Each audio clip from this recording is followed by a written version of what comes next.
Good morning, good morning, good morning. This is Lorenzo Griffin here at the Bentonville Ford, aka McLarty Daniel Ford Lincoln. And today I'm going to give you 5, not 4, 3, or 2 tips and tricks that you may not have known about the 2020 Super Duty. Tip 1, you cannot use the trimmer package on the FX4. And basically it's because it reduces the payload and the towing capacity by 5,000. So if that's something you need, you're someone who does a lot of towing, then you're going to need to use the FX4. And for those of you who want the larger trucks, the large payload, capacity, pulling capacity, towing, and you want the 8-foot bed, you're actually going to have to get the FX4. With the trimmer package, it does not include the 8-foot bed. So if those guys who specifically need the 8-foot bed, that's not going to be an option for you on this one right here.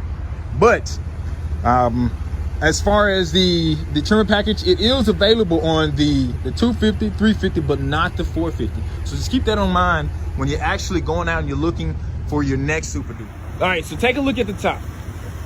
Notice something different? Notice you don't see the orange domes on top? So tip number 2 is going to be the roof clearing lights. Upon the new 2020 Super Duty, you're gonna notice that everything is going to have the white dome.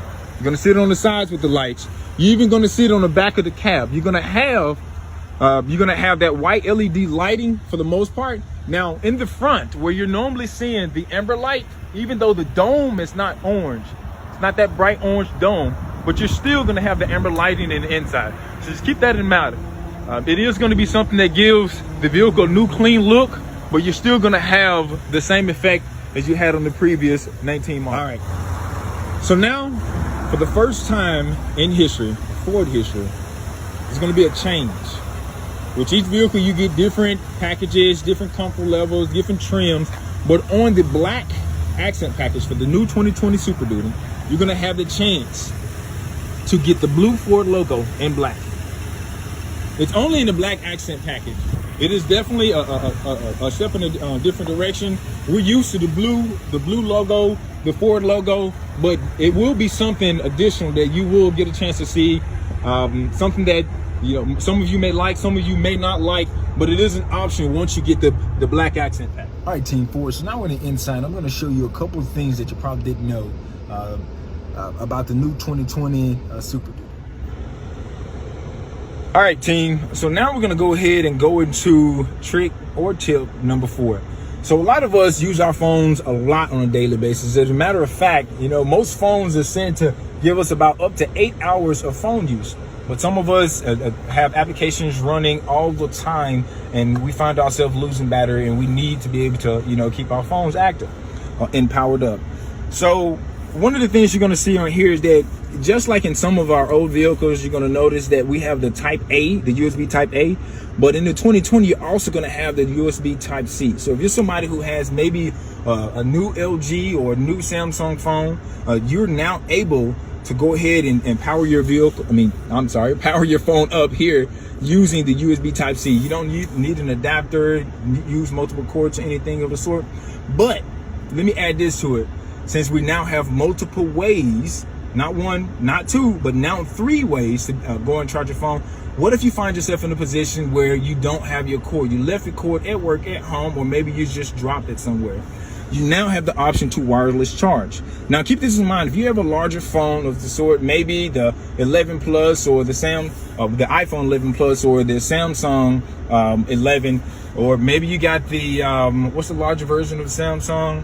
I can't think of it right now, but those larger phones, although it may be a little difficult to fit in here, I would suggest taking off your case and putting it in here and just dropping it and allowing it to charge. So those are some of the newer features that you got. You got the multiple charging stations. Now for the last one. So what is this? This is your key fob, the way you get in and out of your car, the way you start your car. You can't go anywhere and use or get access to a locked vehicle without this. But what happens if you're trying to get in your vehicle and you're trying to start your day and the battery is dead? What do? A lot of the times we're able to take the key out and to be able to use it that way. But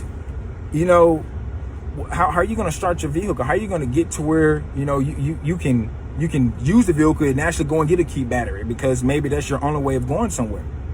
Well, I got a way for you to be able to use your vehicle even though your battery is dead. All right. So now to show you how you can actually get access to your vehicle and actually go ahead and start it even though your battery is not working. So you look at this right here, and the first thing you see is, oh, I have a tray so I can put my coins, larger items, maybe my phone. But what happens if I do this? Now I have 4 cup holders, but that's just surface level. You look at this and you may be like, okay, you know, I just got a little bit extra room. But did you know you can remove this and pull this out? And look down there. What do you see? Normally, there's this little mat right here to cover this up. But this little compartment right here is for your key. If you find yourself in a position where the battery is dead, the only thing you need to do is just stick that key in here. And as long as it's the actual key, it will emit a signal to the vehicle that allows the vehicle to know that you are the owner of it, and your truck will still start so you can get from point A to point B to get your new battery in there and start your vehicle. Now, here's a bonus while I'm already on this. Let's say you're in a position and maybe your key is locked in your vehicle and you don't know the passcode to it, or maybe you drove off the lot and didn't get the passcode for it. A lot of times we find ourselves calling that agent who went ahead and sold us the vehicle. Maybe things were going too quick and maybe a step was missed, or maybe we just forgot and didn't write it down. We misplaced the code or whatever the case may be. So what you're going to do is you're going to get in the vehicle, and in order for you to be able to get your code from your vehicle, you're going to put your first key in here. You need both keys to be able to do this. So you put the first key in there, and then you're going to start the vehicle. You're not going to turn it all the way on. You're just going to push it so that everything lights up. You're going to take this key out and then put the second key in there and do the same thing. And after you do it for the second time, the code is actually going to display here. So those are your 5 tips and tricks, guys. I know I promised you 5, but I gave you a bonus. So if you have any questions, come by and see us here in Bentonville, Arkansas at McLarty Daniel Ford Lincoln. You guys have a wonderful day.